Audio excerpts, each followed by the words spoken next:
When my husband and I returned from vacation, we found that the locks on our house were changed. My son came out on the porch and said, "Surprise! I transferred your house into my name. Now it's mine." But I opened my bag and showed him. Good day, dear listeners. It's Clara again. I'm glad you're here with me. Please like this video and listen to my story till the end and let me know which city you're listening from. That way I can see how far my story has traveled. My name is Marjorie Ellen Calloway, and I spent 31 years in that house on Birchwood Lane. 31 years of Sunday dinners, of painting the porch railing every spring, of knowing exactly which floorboard creaked near the kitchen door and exactly how many seconds the downstairs shower took to run warm. That house was not just a property. It was the place where my late husband Harold held my hand through 2 miscarriages before Kevin was finally born healthy. It was where I planted the oak sapling that now shades the entire front yard. It was mine, paid off fully in 2009, the month before Harold passed. After Harold died, I kept going. That is what women of my generation do. I kept the garden, kept the book club on Thursdays, kept the friendship with my neighbor Ruth, who had lived next door since 1987. Kevin came by on holidays. He called on birthdays. I told myself that was normal. Grown children have their own lives.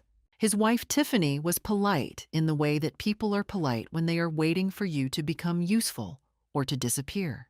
I noticed it, but I filed it away, the way you file away a sound in the night that you decide must have been the wind.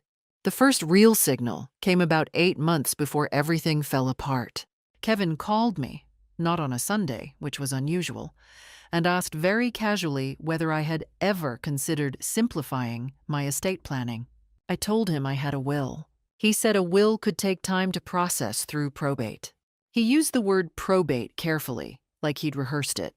He suggested I speak to a lawyer he knew, a man named Dennis Farrell, who could help me set things up more efficiently.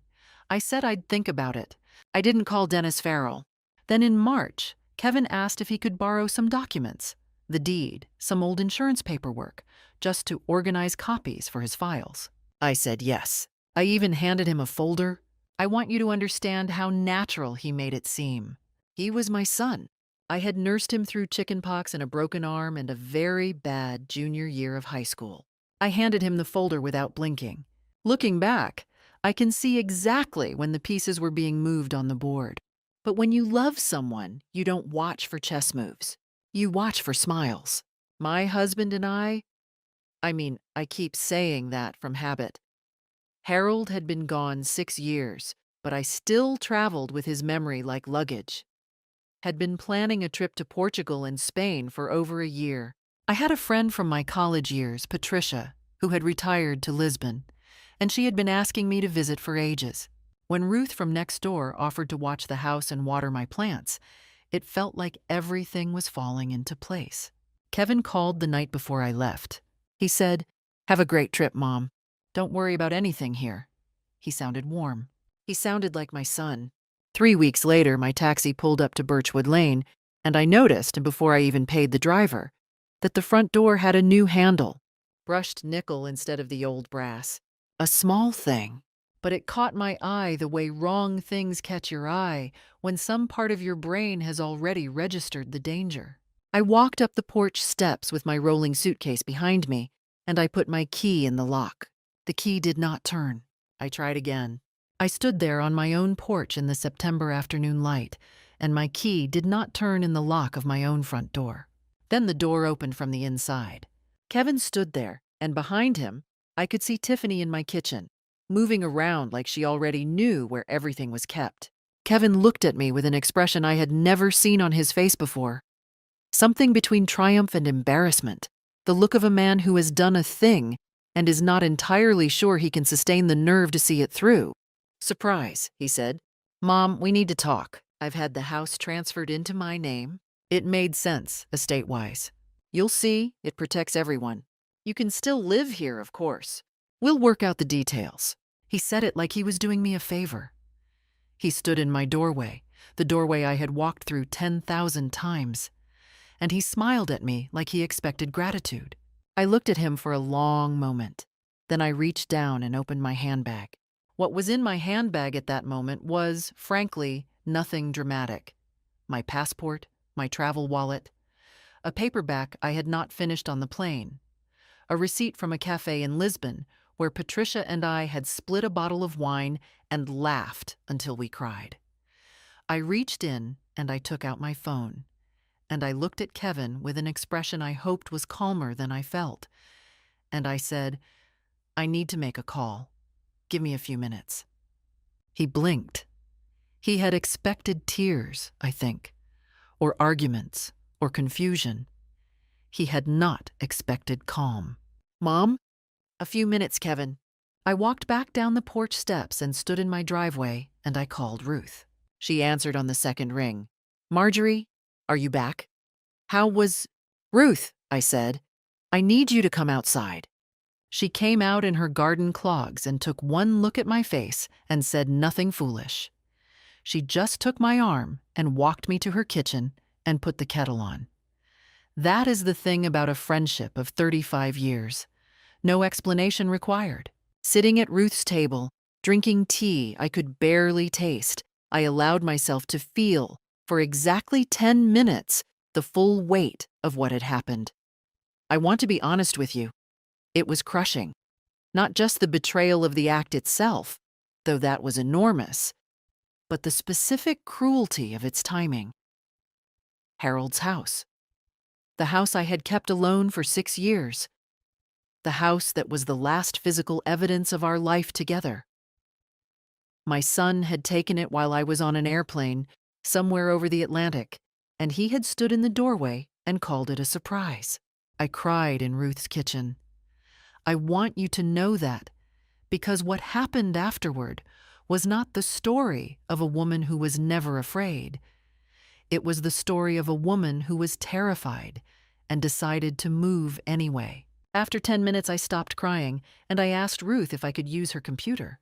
The first thing I did was search the county property records online. It took me about 4 minutes to find it. There it was, 14 Birchwood Lane. Owner of record, updated 6 weeks ago. Kevin Harold Calloway. 6 weeks ago. While I was still home, still sleeping in my own bed, still watering my own garden. He had started this before I even left for Portugal. That landed differently than anything else. He hadn't acted in a moment of desperation or opportunity. He had planned it. I sat back in Ruth's chair, and I thought about Dennis Farrell, the lawyer Kevin had recommended 8 months ago. I thought about the folder of documents I had handed Kevin in March, and I thought about a conversation Harold and I had had years ago with our estate attorney, a woman named Carol Nguyen, who had done our wills and who had, at that time, explained to me very carefully the difference between a notarized transfer of deed and a forged one, and what each required. I hadn't fully understood it then. I understood it now. I had one significant advantage that Kevin did not know about. When he'd asked for the deed in March, I had handed him the folder, but the week before, entirely by chance, because I was reorganizing my filing cabinet, I had made a full set of photocopies of every document in that folder, including the deed, and I had brought those copies to my own attorney, a man named Gerald Pace, simply to have them reviewed in connection with updating my will. Gerald still had those copies on file. More importantly, Gerald knew what the original deed looked like, and he would know immediately whether any transfer had been executed with my genuine consent. I called Gerald's office from Ruth's kitchen. It was late afternoon. I got his voicemail. I left a message that was deliberately brief. "Gerald, this is Marjorie Calloway. I believe there may have been a fraudulent transfer of my property at Birchwood Lane. Please call me on my cell as soon as possible. This is urgent." Then I sat for a moment and I thought, what does Kevin think I will do? He thinks I will cry. He thinks I will argue and then accept. He has watched me be a widow for 6 years, and he has mistaken grief for weakness. And that is the most significant miscalculation he has ever made in his life. My first plan was simple. I would not confront Kevin again until I had spoken to Gerald. I would not show my hand. I would not let Kevin know that I was moving. I would stay at Ruth's, telling him I needed a few days to process things emotionally, which was believable, which was even partly true. And in that time, I would understand exactly what he had done and exactly what it would take to undo it. I texted Kevin that evening. I need a few days. I'm staying with Ruth. I'll be in touch. He replied within 2 minutes. Of course, Mom. Take all the time you need. We can talk when you're ready. This is going to be good for all of us. I read that message twice. Good for all of us. I set down the phone and looked at Ruth across her kitchen table. He thinks he's already won, I said. Ruth wrapped both her hands around her mug. Then let him think it a little longer. Gerald Pace called me back at 8:15 the following morning. While I was sitting in Ruth's guest room with a cup of coffee I had made quietly so as not to wake her. He had heard my voicemail the previous evening, but had waited until a reasonable hour. That was Gerald. Methodical, unhurried. The kind of attorney who never moved faster than the situation required and never slower. I told him everything. He listened without interrupting, which I appreciated. When I finished, he was quiet for a moment, and then he said, Marjorie, I want you to come into the office today. Bring your passport, your phone, anything that documents when you were out of the country, and don't go back to the house yet. I was in his office on Clement Street by 10 o'clock. Gerald had already pulled up the county recorder's online database on his screen when I arrived, and he turned the monitor toward me so I could see what he'd found. The deed transfer had been recorded 43 days ago. It listed my name as grantor, meaning I had supposedly signed the house over willingly. Gerald pointed to the notary stamp. Do you recognize that notary? He asked. I leaned forward. The name on the stamp was Dennis Farrell. I looked at Gerald. That's the lawyer Kevin tried to refer me to 8 months ago. Gerald nodded slowly.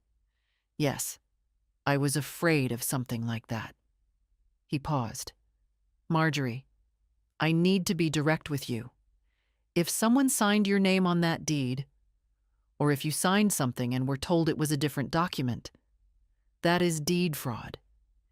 It is a felony in this state. This is not a family dispute. This is a crime. He said it plainly, and I was grateful for that. There is a particular mercy in plainness. He pulled out the copies I had left with him in the spring, the originals I had given him for the will review. We compared the signatures, mine on the old documents and mine on the new deed. Even I could see the difference. The letters were close, but the pressure, the angle of the lowercase l in Callaway, it was slightly wrong. Not dramatically wrong, carefully wrong in the way that someone practices. Can you prove this in court? I asked. A forensic document examiner can, Gerald said. And we have something else in our favor. You were out of the country when this was filed. Your passport stamps will show you were in Lisbon. An international travel record creates what's called an alibi of presence. It makes it essentially impossible to argue you were in this county signing documents. For the first time since I had stood on my porch with a key that didn't fit, I felt something shift inside my chest. Not relief. It was too early for relief.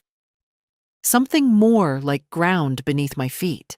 Gerald filed an emergency title dispute that afternoon with the county recorder's office, which placed a legal cloud on the property, meaning Kevin could not sell it, refinance it, or take any further action with the title until the dispute was resolved.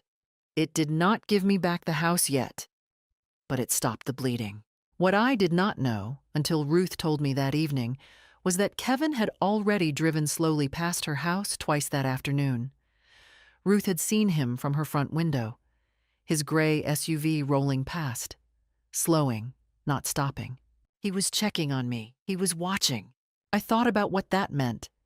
He didn't know what I was doing, but he sensed movement. He had expected me to be crying in Ruth's guest room, and something, some instinct, was telling him I wasn't just crying. Tiffany called my cell at 6 that evening. She was warm, almost theatrical in her warmth. She called me Mom. She had not called me that in 2 years. "We've been worried about you," she said. "Kevin feels terrible that this was such a shock. We should have handled the conversation differently. We'd love for you to come over for dinner. To your house, I mean, and just talk through everything." Your house, I mean. A small slip, or perhaps deliberate. A reminder of who held the keys. "Thank you, Tiffany," I said. "I'm not ready for that yet. I'm still processing." "Of course," she said, in the tone of someone who is beginning to be impatient. "Just don't wait too long. We want this to be a positive thing for the whole family." After I hung up, I wrote down the exact words she had used. Not because I thought the phone call was evidence of anything, it wasn't, but because I had begun to understand that in a situation like this, everything needed to be recorded. Every conversation, every visit, every text. I had crossed a line that afternoon in Gerald's office that I could not uncross. Kevin and Tiffany had committed a crime, and I was going to prove it. There was no version of this that ended with forgiveness and Sunday dinners. I understood that now, and I accepted it, which was perhaps the hardest single moment in this entire story. The grief of it was real, but so was my resolve. The next morning, I asked Ruth to drive me to the county assessor's office in person because some things are better done face to face.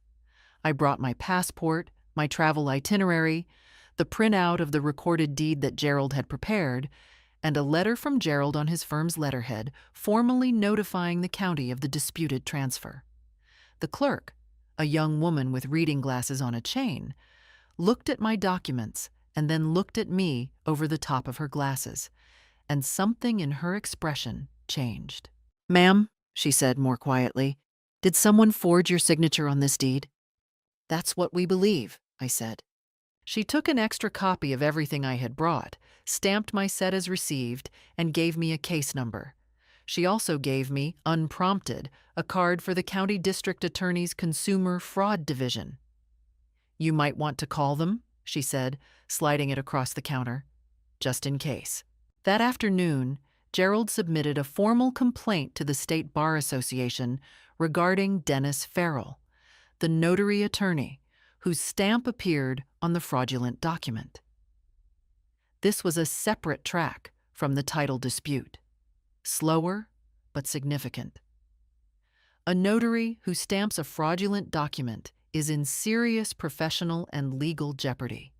Dennis Farrell was, Gerald had learned through a quick check of public records, not Kevin's casual acquaintance. He was Tiffany's second cousin. That detail crystallized something for me. This had not been Kevin acting alone out of some impulsive desperation. Tiffany had brought the instrument. Tiffany had arranged the mechanism.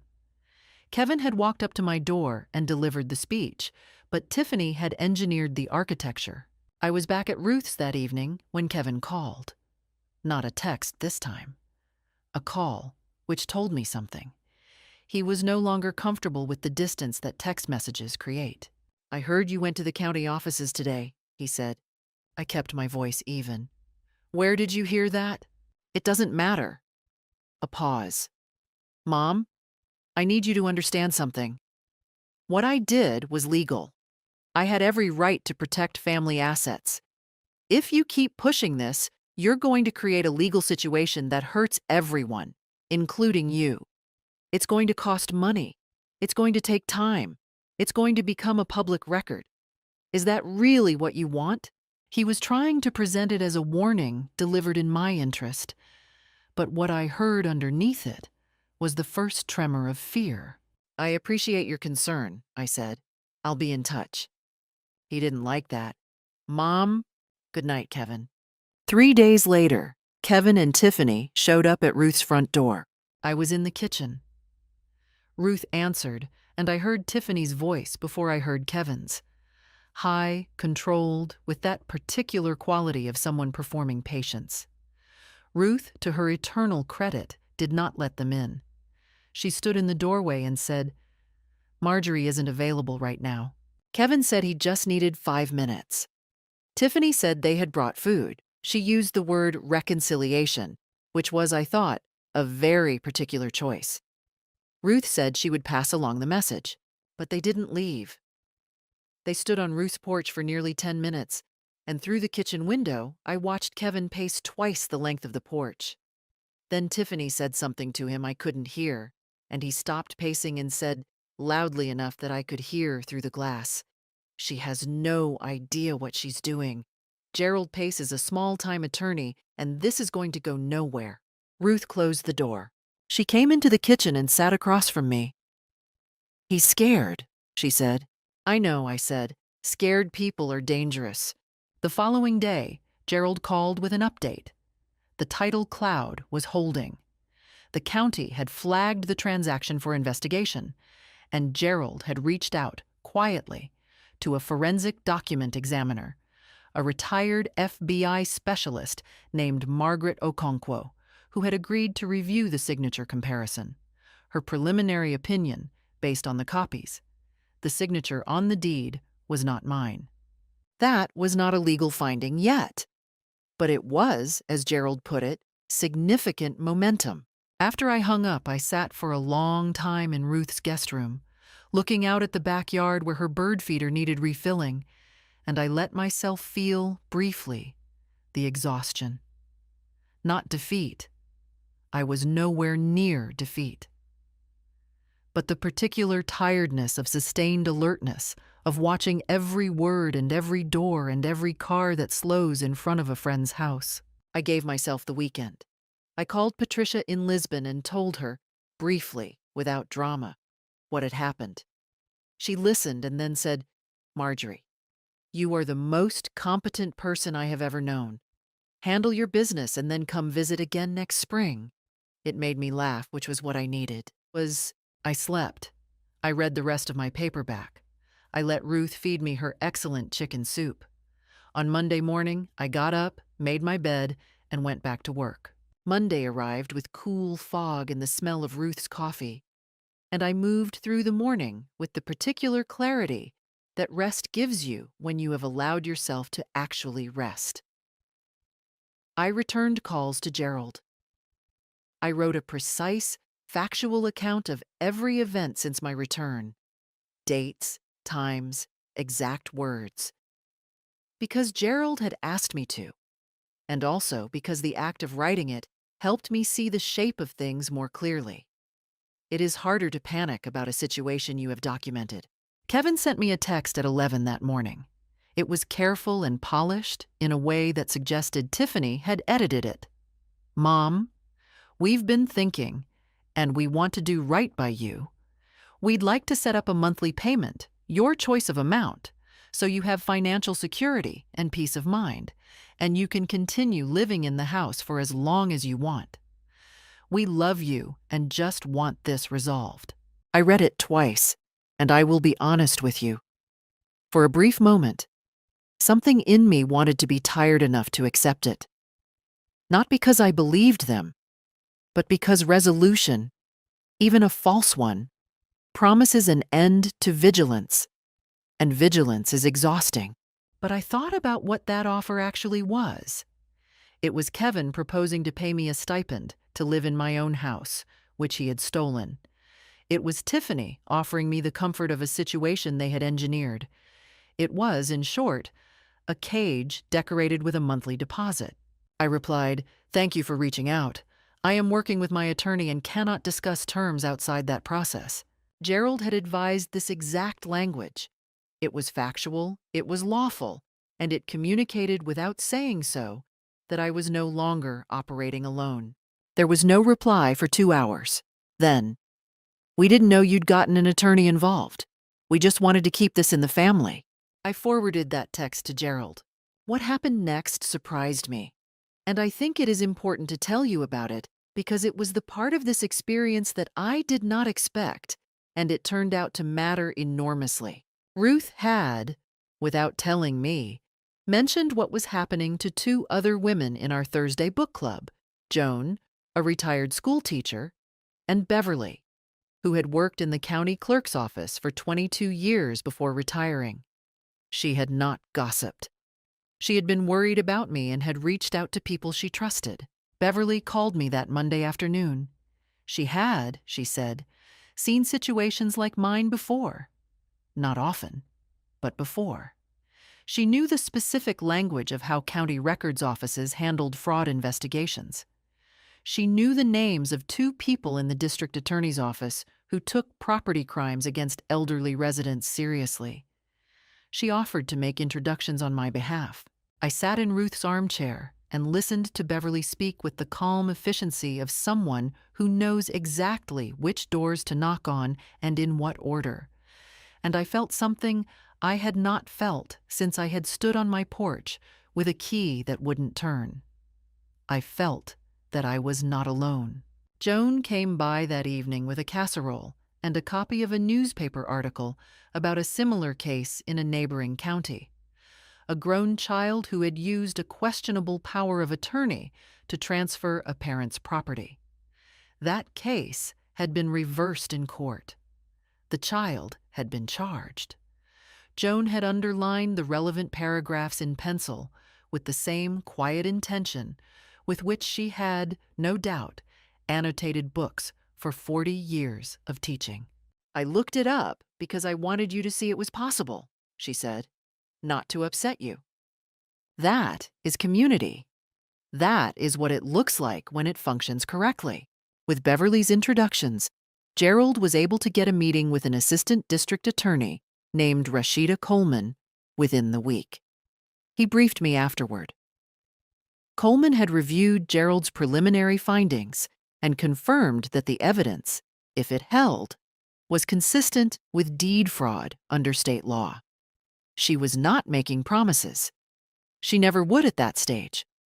But she had opened a file. Meanwhile, Kevin and Tiffany had gone quiet. No calls, no texts, no slow drives past Ruth's house. This silence felt deliberate, strategic, the quiet of people who are recalculating. I was not fooled by it. I had grown up in a house with a father who went quiet before he dug in, and I recognized the pattern. They were not retreating. They were watching to see what I would do next, waiting for a moment of uncertainty they could enter. I gave them nothing to enter. I kept my phone conversations short and documented. I continued staying with Ruth. I did not drive past my own house, though I wanted to. Not out of sentimentality, but because I wanted to see the oak tree, Harold's oak tree, and know it was still there. But I did not go. There was a time for that, and it was not yet. They came on a Thursday afternoon, 3 weeks after the text exchange, and this time they did not come to Ruth's door. They came to Gerald's office. I was not there when they arrived. I was at the county recorder's office with Beverly, who was helping me navigate a supplemental records request. But Gerald's assistant called me and told me Kevin and Tiffany were in the waiting room without an appointment, asking to speak with Gerald. Gerald had his assistant inform them that he could not discuss an active legal matter with opposing parties without their counsel present, and that they were welcome to have their attorney contact his office. Tiffany had apparently replied that they didn't have an attorney, that this was a family matter, and that surely Gerald could just let them explain. Gerald did not let them explain. They waited 20 minutes and left. That evening, Kevin called me. I answered, because by then I had established a clear record of all our communications, and I wanted this one documented too. "Mom, I want to come see you." His voice was different from the last time. Softer, with something underneath it that I recognized, because I had heard it when he was a boy who had done something wrong and was hoping charm could repair it. Not at Ruth's. Somewhere neutral. Coffee, just the two of us. No Tiffany. No Tiffany was, I realized, intended to be a concession, a sign of good faith. I thought for a moment. Gerald had advised me not to meet with Kevin without counsel, but Gerald had also said that any communication Kevin initiated was useful as long as I controlled the setting and kept records. A public coffee shop, with my phone recording, seemed manageable. We met Saturday morning at a cafe on Morrison Street that neither of us had particular associations with, neutral ground, as he'd said, in a room full of people ordering lattes and working on laptops. Kevin arrived looking tired. That surprised me. I had been sleeping better than I had in weeks. He, apparently, had not. He started carefully. He said he loved me. He said he had made a mistake in the way he had handled things. He said he was sorry for the shock of the homecoming. Then he moved, almost without transition, into what I recognized as the real agenda. You have to understand that Tiffany and I are in a difficult position financially, he said. The house. We used the value of the house to secure some financing. There are people involved now who aren't us. If this title dispute goes forward, it's not just Kevin and Tiffany who get hurt. There are financial institutions. There are obligations. I looked at him steadily. You used my house as collateral? He had the grace to look uncomfortable. We needed capital. It was supposed to be a bridge solution. We were going to sort it out before I knew, I said. He stopped. Mom, if you push this, it doesn't just affect us. It affects you. Your credit, your name. You'll be entangled in this for years. Gerald Pace is not equipped to fight what's coming. I'm trying to protect you. There it was. The threat dressed as protection. The cage presented as shelter. I thought, sitting in that cafe, about what it must have cost him to come here. Not emotionally, but strategically. He would not have come unless he was genuinely worried. The title cloud was working. The DA's office had opened a file.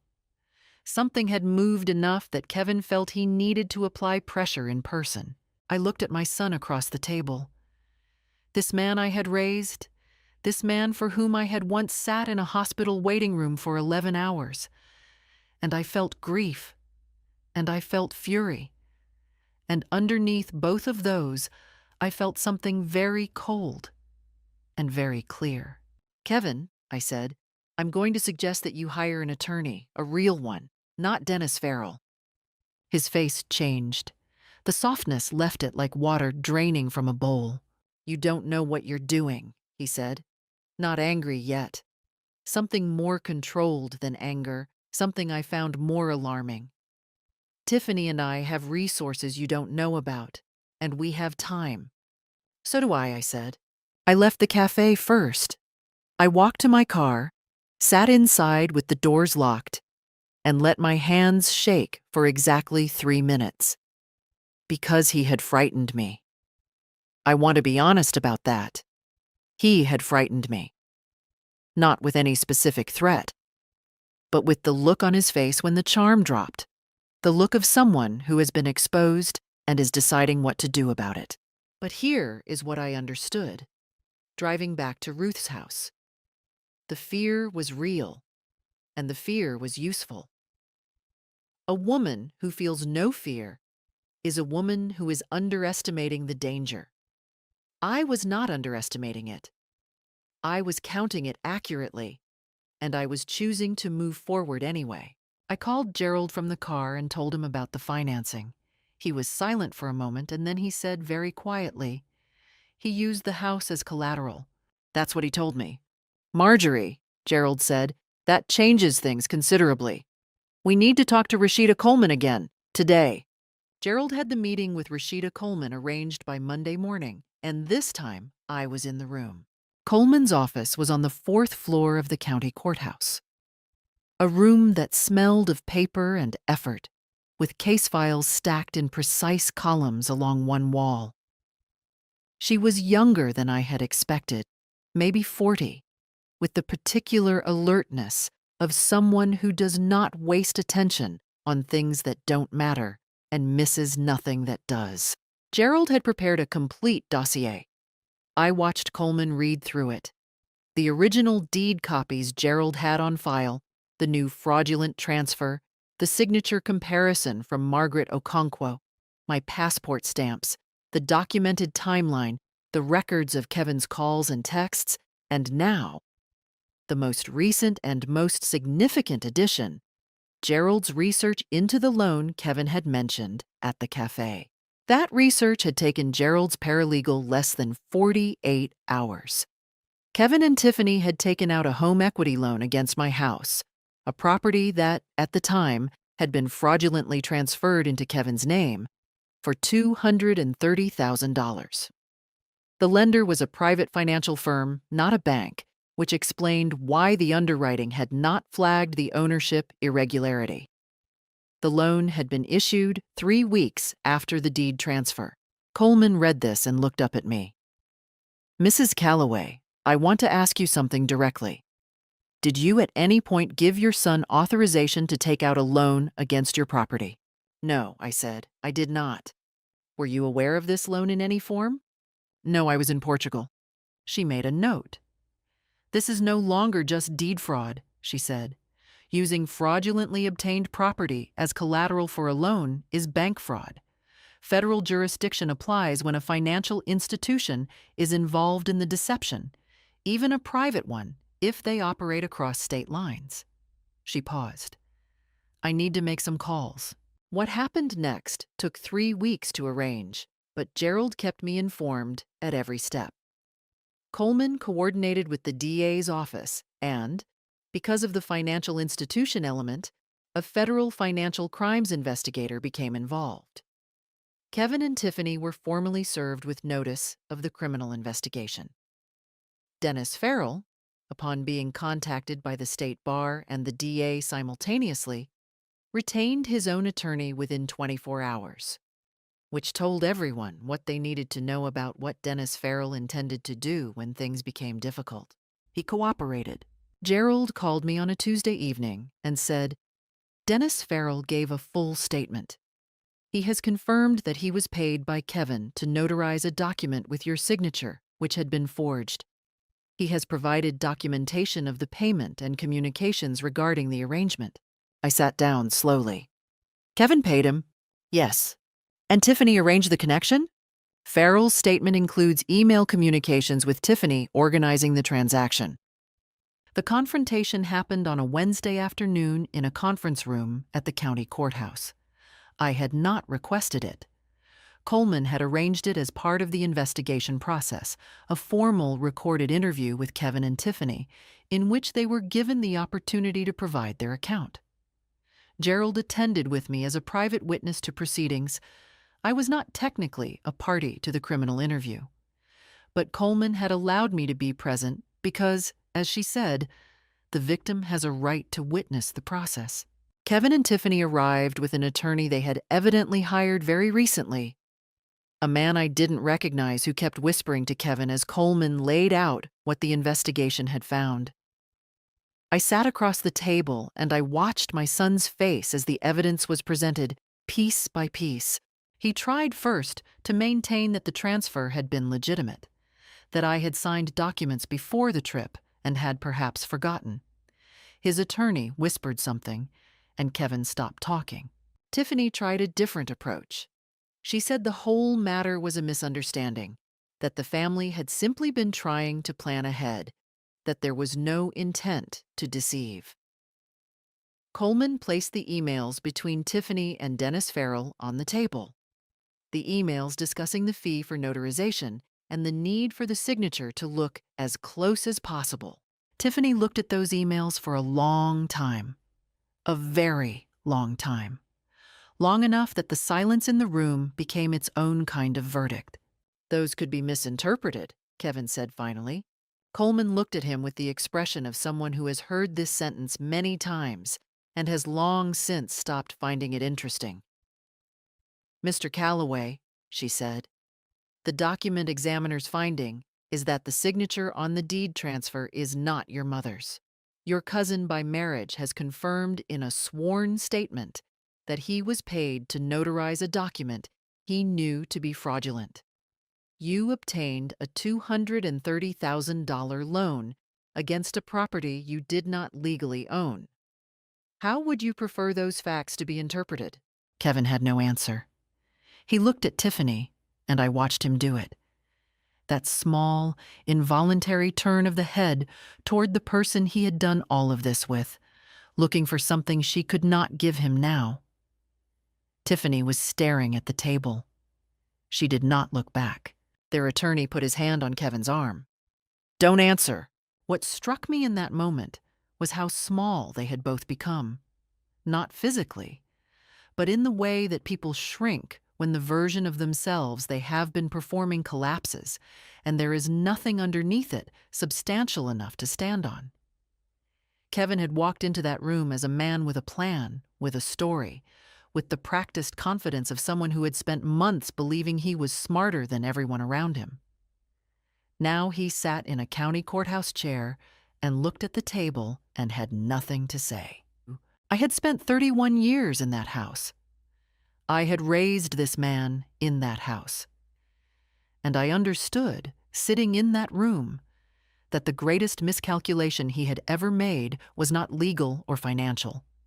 It was personal.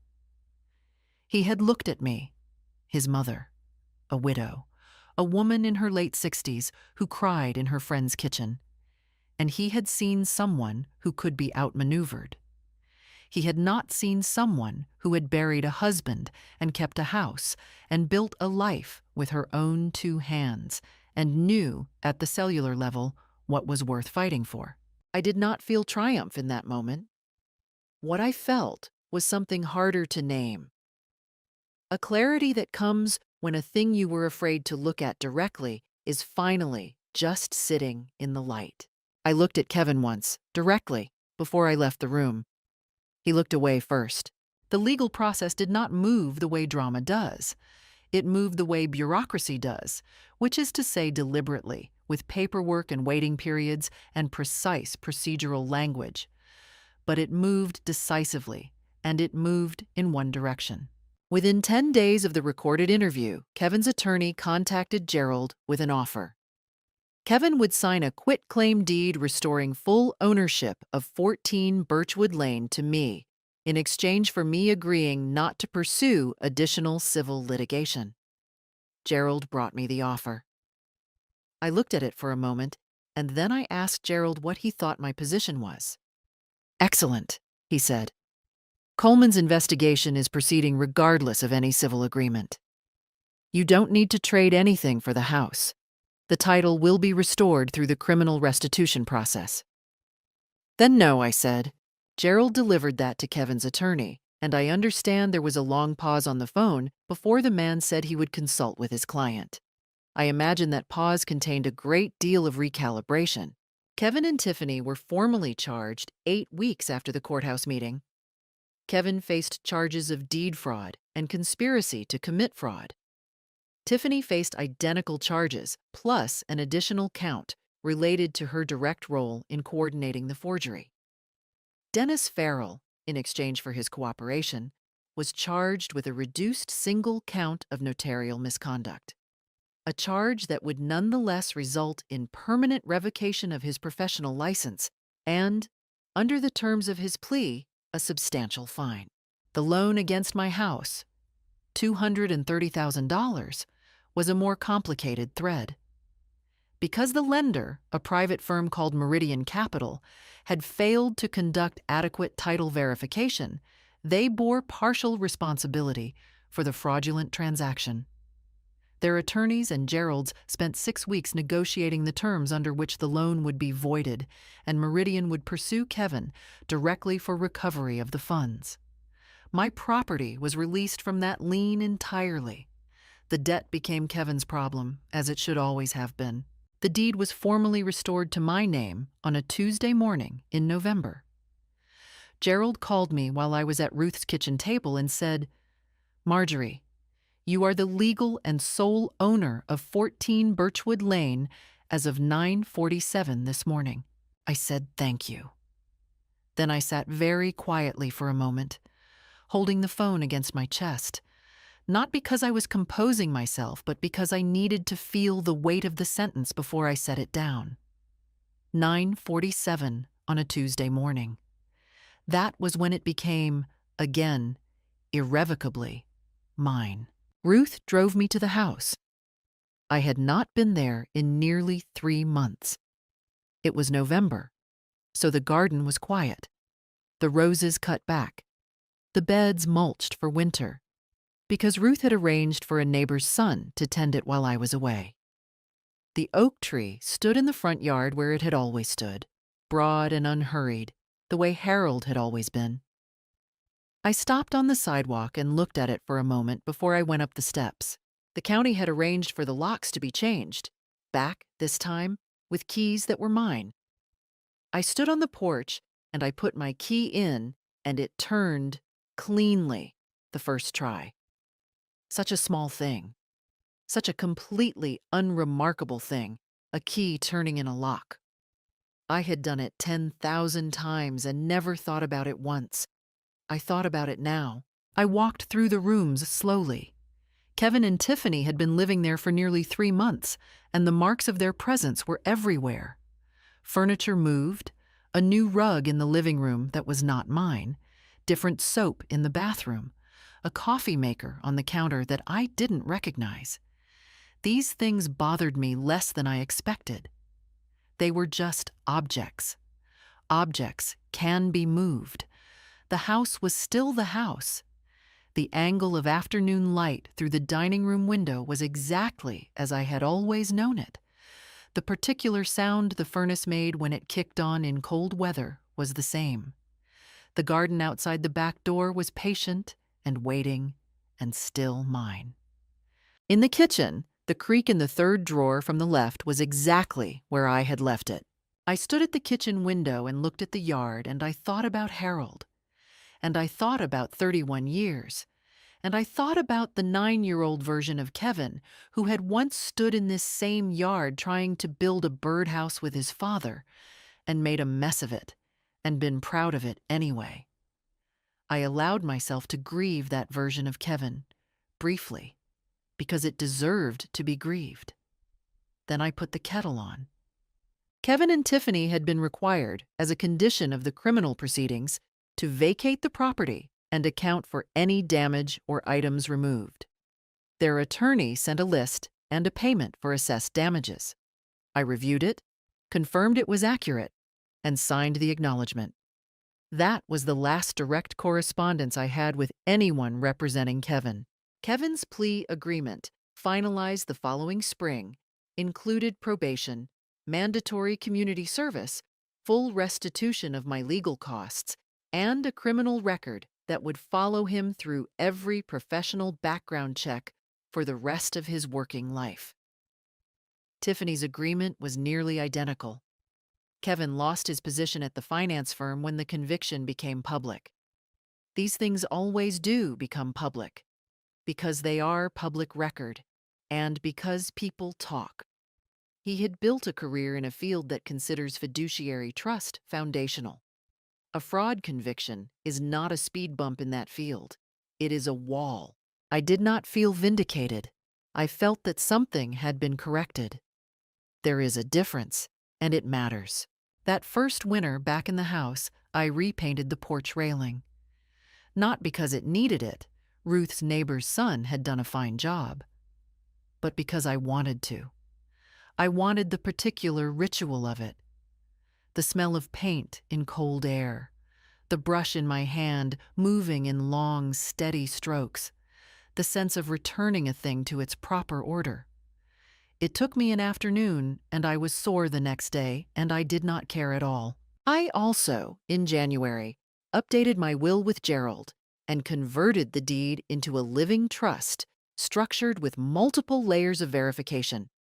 Any future transfer would require my in-person, notarized, witnessed consent, with a mandatory review period built in. Gerald had recommended this years ago. I simply had not gotten around to it. I got around to it now. Better late than right about Kevin, as Ruth said, and we both laughed. And it was the kind of laughter that is only possible on the other side of something hard. In February, I took a short class at the community center. Watercolor painting, which I had always been curious about and never tried. I was not talented. I did not need to be.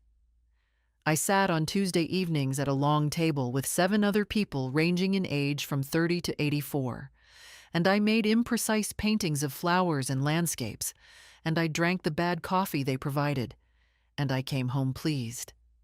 Is that not enough? It seemed like more than enough to me. Ruth and I had dinner together every Thursday. Joan and Beverly came regularly. The book club continued. We had been reading together long enough that we had a shorthand, a generosity of attention with each other that takes years to build and is, in my view, one of the most valuable things a person can accumulate. Beverly, who had been so practically useful during the worst of things, became a closer friend than she had been before. There is a particular bond that forms between people who have been useful to each other in a crisis, something more solid than ordinary affection.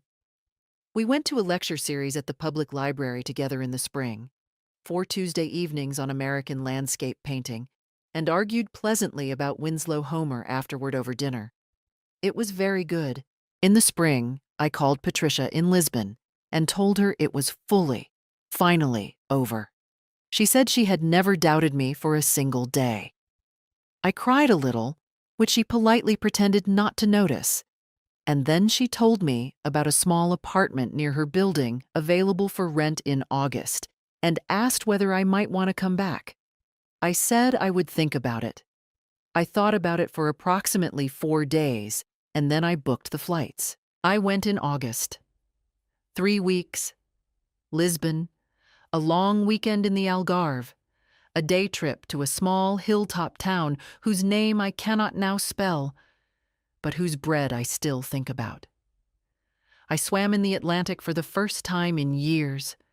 I ate sardines on a terrace in the evening light with Patricia, who has aged the way that interesting people age, with more character and more humor and not enough patience for pretense. We talked about Harold. We talked about her late husband, Ernesto. We talked about what it means to have a life that is genuinely yours, and whether that is something you choose or something you build or both. I came back to Birchwood Lane in September, walked through my front door, set down my bag, made tea, and stood in the kitchen, listening to the ordinary sounds of the place. The furnace, the refrigerator, the third drawer from the left if you pulled it wrong. This is mine, I thought. This was always mine. And that is settled now. What happened to Kevin and Tiffany in that same period is a matter of public record and straightforward consequence, and I will tell you plainly, because I think plainness is what they deserve. Kevin's conviction became known in his professional community within weeks of sentencing. These things move quickly, and the financial services world is smaller than it appears from the outside. He was dismissed from his firm. He applied elsewhere, I was told by mutual acquaintances who felt I had a right to know and were probably correct. He did not find comparable work. A fraud conviction in a field built on trust is not something that can be managed or reframed. It simply sits there in every background check, on every professional record, waiting to be found. The civil judgment Meridian Capital obtained against him for the $230,000 was documented in public court records as well. That kind of debt at interest does not shrink. Tiffany's professional life suffered comparably. She had worked in real estate, a field with its own licensing requirements and ethics standards, both of which her conviction implicated. Her license was reviewed and ultimately suspended, pending the outcome of a professional conduct proceeding. Whether she recovered it, I don't know. I did not look further than that. Dennis Farrell, whose cooperation had been so instrumental to the outcome, did not escape consequence simply because he had cooperated. His license was revoked permanently. He paid his fine. What he did afterward with a life stripped of its professional identity was not something I followed. I heard through those same mutual acquaintances the following year that Kevin and Tiffany had separated. I did not seek the details. I did not need them. A marriage constructed partly on shared criminal conspiracy and partly on the sustained belief that an elderly widow could be outmaneuvered indefinitely is not a marriage built on anything that holds. I was not surprised. I was not satisfied, exactly. I did not feel their unhappiness as a reward. I felt it as consequence, which is a different and more accurate thing. What I felt as reward was simpler and more durable.